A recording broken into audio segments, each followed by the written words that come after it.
नमस्कार, जय हिंद मेरे दोस्तों। तो बड़ी खबर आ रही है कि पाकिस्तान ने ईरान के खिलाफ पलटवार कर दिया है। कल हम लोगों ने वीडियो बनाया था, उसमें हमने देखा था कि कैसे ईरान ने पाकिस्तान के जैश अल अदल आतंकवादी संगठन के ठिकानों पर एयर स्ट्राइक की थी, जिसकी पाकिस्तान ने कड़ी निंदा की थी और ईरान को यह बोला था कि आपको इसके बुरे परिणाम भुगतने पड़ सकते हैं। और उसके 48 घंटे के बाद अब पाकिस्तान ने ईरान के ऊपर जो है मिसाइल से हमला कर दिया है। तो आज के इस वीडियो में विस्तार से जानेंगे। खबर आपको पता ही है, समाचार आपको पता ही है, लेकिन इसका जियोपॉलिटिक्स पहलू समझेंगे और बड़े जो देश हैं जिनसे पाकिस्तान ईरान को फर्क पड़ता है, जैसे यूएसए, चाइना, इंडिया, रशिया, इनका इस युद्ध के बारे में क्या कहना है और पाकिस्तान ने ईरान के खिलाफ कौन सा ऑपरेशन किया है। लेकिन एक बार ब्रीफ में हम समझ लेते हैं कि ये पूरा डिस्प्यूट क्या है। तो आपको पता होना चाहिए, ईरान और जो पाकिस्तान है ये पड़ोसी देश है, ऊपर अफगानिस्तान भी है और पाकिस्तान के इस तरफ ये हमारा देश जो है वो भारत है। एक तो सबसे बड़ी बात, ईरान और पाकिस्तान भारत के नजदीक होने की वजह से इस युद्ध का सीधा सीधा असर जो है वो भारत के ऊपर भी पड़ेगा। और अब क्योंकि दोनों देश इन्वॉल्व हो चुके हैं तो भारत को इससे ज्यादा गंभीर समस्याएं हो सकती हैं। चलिए देखिए, तो ईरान और बलूचिस्तान का बॉर्डर एक साथ लगता है यहां पर, ठीक है। आप लोगों का पाकिस्तान का ये वाला हिस्सा जो है, पाकिस्तान के अंदर 4 राज्य हैं, जिसमें एक यहां पर सिंध है, यहां पर पंजाब है, यहां खैबर पख्तूनवा है और इनका सबसे बड़ा जो राज्य है बलूचिस्तान है, जिसकी सीमा ईरान के साथ लगती है। ईरान में भी यहां पर एक स्टेट है जिसका नाम आप लोगों का बलूचिस्तान है, ध्यान रखना। यहां पर भी ईरान के अंदर भी एक स्टेट है, इसका नाम बलूचिस्तान, सिस्तान बलूचिस्तान इसका पूरा नाम है। ईरान में भी एक स्टेट है, जबकि पाकिस्तान के अंदर भी बलूचिस्तान है। इन दोनों की बाउंड्री आपस में लगती है। लेकिन ईरान आपको पता है एक शिया मुसलमान देश है, जबकि पाकिस्तान जो है एक सुन्नी बाहुल्य देश है। यहां पर सुन्नी मुस्लिम ज्यादा रहते हैं, ईरान में शिया ज्यादा रहते हैं। लेकिन ईरान के इस बलूचिस्तान इलाके में, ईरान वाला जो बलूचिस्तान है, इसमें ज्यादातर सुन्नी मुसलमान रहते हैं। यानी कि ईरान में जो सुन्नी मुसलमान है वो माइनॉरिटी हैं, जबकि पाकिस्तान के अंदर जो सुन्नी है वो आप लोगों के मेजॉरिटी हैं, ठीक है। अब ये पाकिस्तान के बलूचिस्तान में एक आतंकवादी संगठन है, जिस आतंकवादी संगठन का नाम है जैश अल अदल।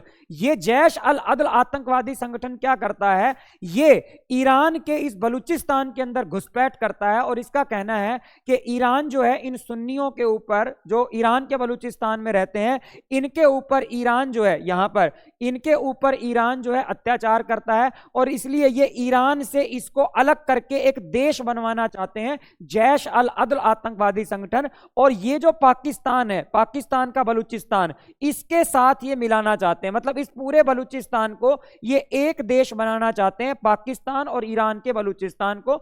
और इसमें पूरे के पूरे जो है सुन्नी मुसलमान ज्यादा रहते हैं। तो ये ईरान और पाकिस्तान का भी एक युद्ध कह सकते हैं और साथ में शिया और सुन्नी का भी जो है ये एक युद्ध है। अगर हम जैश अल अदल की बात करें तो आपने अल कायदा का नाम सुना होगा। अल कायदा आतंकवादी संगठन से ही निकली हुई एक ब्रांच है जैश अल अदल। इसकी स्थापना 2012 में होती है और इसका जो शाब्दिक मतलब है, इसका मतलब है न्याय की सेना या आर्मी ऑफ जस्टिस। ये अपने आप को ये कहते हैं जी हम तो न्याय की सेना है, आर्मी ऑफ जस्टिस है। और यही ईरान के अंदर कई बार घुसपैठ करते रहते हैं। दिसंबर के महीने में इन्होंने ईरान के अंदर घुसपैठ करके उनके एक पुलिस स्टेशन पर हमला किया था। जैश अल अदल ने ईरान के इस बलूचिस्तान इलाके के अंदर एक पुलिस स्टेशन पर हमला किया था और इसमें 11 ईरानियन जो है पुलिसकर्मी मारे गए थे। इससे पहले 2014 में भी इन्होंने ईरान के अंदर हमला किया था, जहां 14 ईरानी सैनिक मारे गए थे। और कई बार ये घुसपैठ करते रहते हैं। इनके इधर ईरान में भी सैन्य अड्डे हैं, पाकिस्तान के अंदर भी इनके आतंकवादी अड्डे हैं। और साथ में आपको याद होगा भारत का भी इसके साथ एक कनेक्शन है, जैश अल अदल के साथ पुराना हिसाब किताब है। ईरान ने कहा कि साथ के साथ आपका मेरे दोस्त ही था, हम हिसाब किताब निपटा देंगे। और आपको पता है भारत ने अब समर्थन भी किया ईरान को। तो इस जैश अल अदल का हमारे साथ क्या रिलेशन है कि ये जो कुलभूषण आप लोग जाधव जानते होंगे, जिसको पाकिस्तान ने फांसी की सजा सुनाई थी, बेसिकली खुफिया जानकारी इकट्ठा करने के लिए, ठीक है। तो कुलभूषण जाधव जो हैं, इनको भी जैश अल अदल ने ही पकड़कर पाकिस्तान के हवाले किया था। तो ये भी हमको एक हिसाब बराबर करना है बेसिकली इस जैश अल अदल के साथ। और उसके बाद जब पाकिस्तान के अंदर ईरान ने कल मिसाइल मारी थी तो पाकिस्तान ने यह बोला था कि भी आपको इसके सीरियस कॉन्सिक्वेंसेस, यानी कि जो बहुत ही गंभीर परिणाम भुगतने पड़ सकते हैं, ईरान को पाकिस्तान ने एक धमकी दी थी। और इसके 48 घंटे के बाद, सही 48 घंटे के बाद जो पाकिस्तान है वो एक प्रेस रिलीज करता है, उनका जो मिनिस्ट्री ऑफ फॉरेन अफेयर्स है, विदेश मंत्रालय, और उन्होंने घोषणा की कि हम ईरान के अंदर जो बलूचिस्तान इलाका है वहां पर एक अभियान कर रहे हैं, वहां पर आप लोगों का एक मिशन कर रहे हैं और उस ऑपरेशन कर रहे हैं। उस सीक्रेट ऑपरेशन का नाम है मार्ग बार समाचार। मार्ग बर समाचार नाम का एक बेसिकली ऑपरेशन जो है पाकिस्तान ने ईरान के ऊपर कर दिया है। और मार्ग बार समाचार का बलूच भाषा में मतलब होता है विद्रोहियों का अंत। और पाकिस्तान ने इसके बाद ईरान के अंदर जो है मिसाइलों से हमला किया है। इनकी बाबर मिसाइल है, आप लोगों को पता है, पाकिस्तान की जो बाबर मिसाइल है, बैलिस्टिक मिसाइल, इससे इन्होंने ईरान के अंदर हमला कर दिया है बार मार समाचार ऑपरेशन के द्वारा, जिसका मतलब है विद्रोहियों का अंत। और पाकिस्तान का यह कहना है कि जी हम भी आतंकवाद के खिलाफ हैं और हम ईरान के अंदर जो आतंकवादी ठिकाने हैं इन आतंकियों के उनको समाप्त कर रहे हैं। लेकिन वास्तव में ईरान अब क्या बोल रहा है? ईरान ये कह रहा है कि ये सब बकवास की बात है भाई साहब, ये सब बकवास की बात है, आप आतंकवादी ठिकानों को नहीं समाप्त कर रहे हैं, आप वास्तव में हमको जवाबी हमले के अंदर टारगेट कर रहे हैं। वहीं ईरान ने जब पाकिस्तान पे हमला किया तो पाकिस्तान का यह कहना था कि ईरान ने हमारे ऊपर हमला किया है, आतंकवादियों के ऊपर हमला नहीं किया, हमारे जो है 100 से ज्यादा लोग मारे गए, बच्चे मारे गए। अब ईरान क्या बोल रहा है?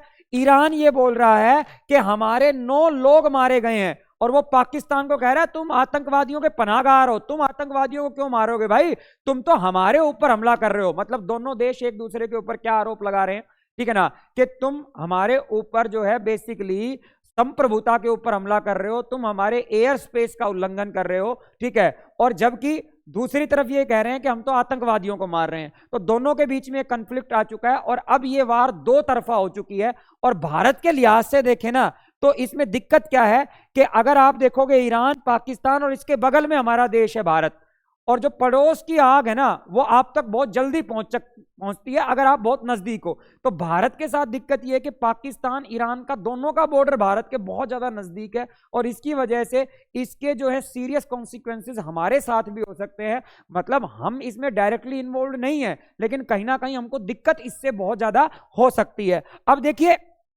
अभी हमारे एस जयशंकर जो विदेश मंत्री थे वो ईरान भी मिलकर आए थे और उसके जस्ट नेक्स्ट डे ही ईरान ने पाकिस्तान के ऊपर ये हमला किया था। और उसके बाद पाकिस्तान ने एक बार ये भी कहा कि हो सकता है कि भारत का भी इसमें इन्वॉल्वमेंट हो, क्योंकि एस जयशंकर ईरान के जो राष्ट्रपति हैं उनसे मिलकर आए थे और उसके नेक्स्ट डे उन्होंने हमारे ऊपर क्या कर दिया, हमला कर दिया। हालांकि इस हमले में भारत ने ईरान का समर्थन किया है, ठीक है ना। ईरान जो है बेस्ट फ्रेंड भारत के साथ एक तरीके से उभर कर आया है। और आप ministry of external affairs, Bharat के विदेश मंत्रालय का एक्स अकाउंट के ऊपर एक ट्वीट भी आप लोग देख सकते हो। भारत ने सीधे तौर पर कहा है, भारत का देखिए क्या रिस्पॉन्स है इसके बारे में। In response to media queries regarding Iran air strike in Pakistan, the official spokesperson Shri Randhir Jaiswal ने क्या कहा है, this is matter between Iran and Pakistan. पहली लाइन में तो उन्होंने कहा कि देखिए ये पाकिस्तान और ईरान का मैटर है, ठीक है ना। लेकिन दूसरी लाइन में इन्होंने ये कहा है, in so far as India is concern we have an uncompromising position of zero tolerance towards terrorism. दूसरी तरफ भारत ने यह भी कह दिया है कि टेररिज्म के खिलाफ, आतंकवाद के खिलाफ भारत जीरो टॉलरेंस पॉलिसी अपनाता है। मतलब इनडायरेक्टली ईरान को सपोर्ट कर दिया है और ईरान और भारत इसमें एक बेस्ट फ्रेंड की भूमिका में जो है सामने आए हैं। लेकिन इसके अलावा अगर हम देखें कि अमेरिका का इसमें बेसिकली क्या नजरिया रहा, तो अमेरिका ऑब्वियसली बात है ईरान और अमेरिका की आपस में नहीं बनती हैं। इनके जियोपॉलिटिक्स जो एक तरीके से रिश्ते हैं, कनेक्शन है, वो बहुत ज्यादा वीक है। अमेरिका हमेशा ईरान के अगेंस्ट रहता है, तो अमेरिका ने बिल्कुल ईरान को सपोर्ट नहीं किया है। उसने कहा है कि आपने पाकिस्तान के एयर स्पेस को, उनकी जो हवाई सीमा को जानबूझ के उल्लंघन किया और आपने पाकिस्तान के अंदर एयर स्ट्राइक किया है। देखिए एक तरफ इंडिया ईरान के सपोर्ट में है, हम लोग मित्रता निभा रहे हैं, पाकिस्तान अमेरिका वो ईरान के अगेंस्ट है, जबकि अमेरिका के साथ हमारे संबंध ठीक ठाक है। इसी को बेटा जियोपॉलिटिक्स बोलते हैं।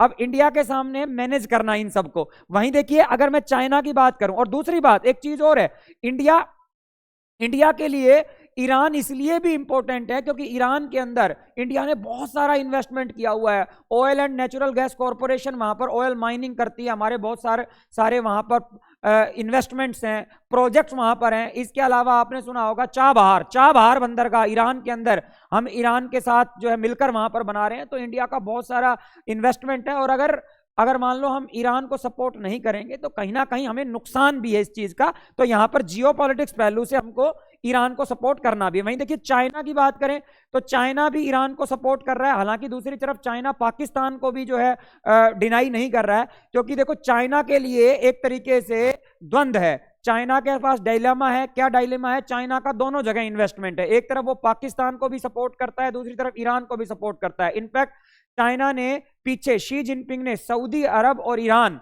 जिनका आपस में संबंध ठीक नहीं है, आपको पता है सऊदी अरब भी जो है एक सुन्नी देश है, ईरान एक शिया देश है, तो इनके संबंध भी अच्छे नहीं है। लेकिन पीछे चाइना ने ईरान और सऊदी अरब की दोस्ती भी करवाई थी, ठीक है ना। तो चाइना भी कहीं ना कहीं इस युद्ध को नहीं चाहता है, क्योंकि उसका दोनों देशों में बहुत भारी इन्वेस्टमेंट है, उसकी बहुत सारी कंपनियां यहां पर निवेश किए हुए हैं, तो चाइना को बहुत बड़ा नुकसान हो सकता है इससे, ठीक है। तो आज का जियोपॉलिटिक्स पहलू मैंने समझाने की कोशिश की। इस युद्ध के बारे में जो भी नए अपडेट होंगे मैं आप लोगों को लगातार लेकर आऊंगा। वर्तमान तक दोनों के राजनयिक रिश्ते भी खत्म हो चुके हैं, मैंने कल के वीडियो में बताए थे। एक दूसरे के राजदूत भी इन्होंने जो है वो बेसिकली डिसमिस कर दी हैं, ठीक है, उनको हटा दिया है। तो आज का वीडियो कैसा लगा? अच्छा लगा तो शेयर कीजिए, चैनल को सब्सक्राइब कर दीजिए, और ऐसे जियोपॉलिटिक्स के महत्वपूर्ण जानकारियों के लिए चैनल को सब्सक्राइब कीजिएगा। जय हिंद, जय भारत, वंदे मातरम।